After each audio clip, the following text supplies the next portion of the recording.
প্রাথমিক নিয়োগ দুর্নীতি মামলায় গ্রেফতার সুজয় কৃষ্ণ ভদ্র। গ্রেফতার করলো সিবিআই। সংশোধনাগার থেকে শোন অ্যারেস্ট। আজ ভার্চুয়ালি আদালতে হাজিরা দেন কালীঘাটের কাকু ওরফে সুজয় কৃষ্ণ ভদ্র। গ্রেফতারের পর জামিনের আবেদন সুজয় কৃষ্ণ ভদ্রের আইনজীবীর। নিজেদের হেফাজতে চেয়ে আবেদন সিবিআই এর, অর্থাৎ সিবিআই বেশ কয়েকদিন ধরেই সুজয় কৃষ্ণ ভদ্রকে নিজেদের হেফাজতে নেওয়ার চেষ্টা করছিল। প্রাথমিক নিয়োগ দুর্নীতি মামলায় গ্রেফতার করা হলো সুজয় কৃষ্ণ ভদ্র ওরফে কালীঘাটের কাকুকে। গ্রেফতার করলো সিবিআই।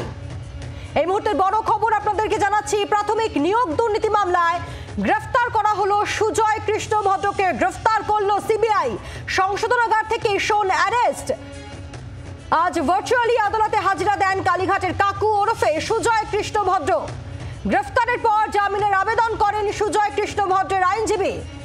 নিজেদের হেফাজতে চেয়ে আবেদন করে সিবিআই। আপনাদের মনে থাকবে যে এর আগেও সিবিআই বেশ কয়েকবার নিজেদের হেফাজতে নিতে চেয়ে আবেদন করে এবং সেক্ষেত্রে আদালত বলে যে সশরীরে হাজির থাকতে হবে সুজয় কৃষ্ণ ভদ্রকে। কিন্তু যতবারই হাজিরা থাকতে বলা হয় সুজয় কৃষ্ণ ভদ্র তিনি হাজিরা দেননি, কারণ তিনি অসুস্থ, এমনটাই জেল কর্তৃপক্ষ তাকে জানায়।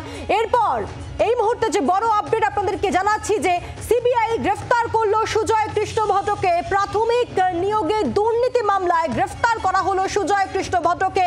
গ্রেফতার করলো সিবিআই। অত্যন্ত গুরুত্বপূর্ণ, কারণ গতকালই আপনাদের মনে থাকবে একেবারে ভার্চুয়ালি ইডির মামলায় উপস্থিত ছিলেন সুজয় কৃষ্ণ ভদ্র। জেলা হাসপাতাল থেকেই ভার্চুয়ালি তিনি উপস্থিত থাকেন এবং তিনি বলেন যে তিনি শুনানিতে উপস্থিত থাকতে চান। আর এর মধ্যেও আমরা দেখি যে বেশ কয়েকবার সিবিআই মামলায় তাকে উপস্থিত থাকতে বলা হলেও তিনি সশরীরে হাজিরা দেননি, কারণ জেল কর্তৃপক্ষ জানায় যে তিনি অসুস্থ, তিনি হাসপাতালে, জেলা হাসপাতালে রয়েছেন। আর তারপরেও আমরা দেখি বারবার করে সিবিআই শোন অ্যারেস্টের কথা বলে। সেক্ষেত্রে এই মামলা চলছিল এবং এই সিবিআইয়ের আবেদন, এই আবেদনের প্রেক্ষিতে এবার যেমনটা জানা যাচ্ছে যে শোন অ্যারেস্ট সিবিআই এর, অর্থাৎ সিবিআই গ্রেফতার করলো সুজয় কৃষ্ণ ভদ্র ওরফে কালীঘাটের কাকুকে।